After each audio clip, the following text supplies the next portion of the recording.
Sir Yes? મારે એક પ્રશ્ન હતો. હા, હા. હું ખાઉં છું અને મારે ખાવું છે, આ બેનું અંગ્રેજી શું થાય? સરખું જ થાય? વાહ, મસ્ત મજાનો ક્વેશ્ચન પૂછ્યો, મને ગમ્યો.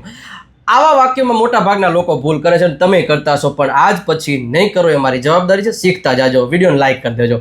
ઓકે, હવે બે વાક્ય એમને કીધા કે હું ખાઉં છું ને મારે ખાવું છે. તો હું ખાઉં છું એટલે એનો મતલબ એવો થાય કે જ્યારે આપણે અથવા તો કોઈ વ્યક્તિ ક્રિયા કરે છે રેગ્યુલરલી, અને મારે ખાવું છે એવી વાક્ય રચના ક્યારે બોલાય કે જ્યારે કોઈ વ્યક્તિને કોઈ કામ કરવાની ઈચ્છા હોય. તો બંનેની વાક્ય રચના શું થાય? માની લો હું ખાઉં છું તેના માટે સબ્જેક્ટ પ્લસ V1 નું એસ કેસ વાળું રૂપ, અને મારે ખાવું છે તો ઈચ્છા માટે સબ્જેક્ટ પ્લસ વોન્ટ ટુ અથવા તો વોન્ટ્સ ટુ પ્લસ V1 નું ઉપયોગ કરવામાં આવે છે. ફોર એક્ઝામ્પલ એમ કહું હું બોલું છું તો આઈ સ્પીક, અને મારે બોલવું છે તો આઈ વોન્ટ ટુ સ્પીક.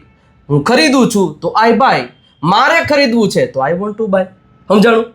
અચ્છા, બે ત્રણ વાક્ય પૂછી લો. ઓકે, હું વિચારું છું, I think.